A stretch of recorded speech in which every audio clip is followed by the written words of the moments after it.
नागपुर के लकड़गंज थाना क्षेत्र में धारदार हथियार से जानलेवा हमला कर फरार हुए आरोपी ऑटो चालक को पुलिस ने महज 4 दिनों में गिरफ्तार कर लिया है। पुलिस ने आरोपी के कब्जे से वारदात में इस्तेमाल धारदार लोहे का हथियार भी बरामद किया है। इस मामले में 85 सीसीटीवी कैमरों की जांच और तकनीकी साक्ष्यों की मदद से आरोपी तक पहुंचने में सफलता मिली है। लकड़गंज थाना में दर्ज अपराध के तहत एक अज्ञात ऑटो चालक ने शिकायतकर्ता पर धारदार हथियार से जानलेवा हमला कर फरार हो गया था। मामले की गंभीरता को देखते हुए वरिष्ठ अधिकारियों के मार्गदर्शन में विशेष जांच टीम गठित की गई। जांच के दौरान पुलिस ने घटनास्थल के आसपास लगभग 15 किलोमीटर के दायरे में लगे 85 सीसीटीवी कैमरों की फुटेज की बारीकी से विश्लेषण किया।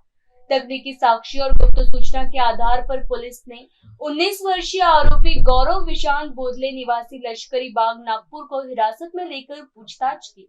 पूछताछ में आरोपी ने अपराध स्वीकार कर लिया। पुलिस ने आरोपी के कब्जे से वारदात में इस्तेमाल धारदार लोहे का हथियार बरामद कर लिया है। वहीं घटना में प्रयुक्त ऑटो से जुड़े भी महत्वपूर्ण साक्ष्य जुटाए गए। मामले की आगे की जांच लकड़गंज पुलिस द्वारा जारी है। याच्यामध्ये एक 2 दिवसापूर्वी रात्री एक ऑटो चालकाने जो त्या ठिकाणी ट्रॅव्हलर होता त्याला चाकू मारलेलं होतं। त्याच्या अनुषंगाने आपण 118(2) BNS याच्या अंतर्गत लकड़गंज पोलीस स्टेशनला आपण गुन्हा दाखल केला होता।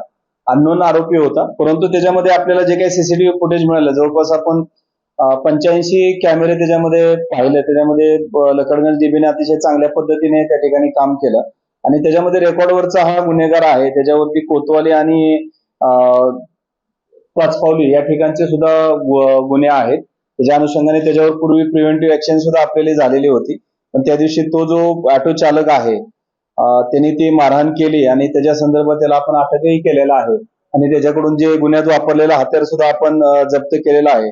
तपासाचा जो सिद्ध आरोपी झालाय तो गौरव बोदले म्हणून आहे, जो लष्करी बाग पोलीस स्टेशन पाचपावली त्या हद्दीमध्ये तो राहतो। पुढील कारवाई आमचे पोलीस निरीक्षक लकड़गंज कवाडे करत आहेत। त्याच्यामध्ये जी सवारी होती, सवारी आणि चा वाद पैसा देण्या घेण्यावरून आणि रस्त्यात या मध्येच उतरण्यावरून झालेला होता आणि त्यानंतर ही घटना घडून आलेली आहे।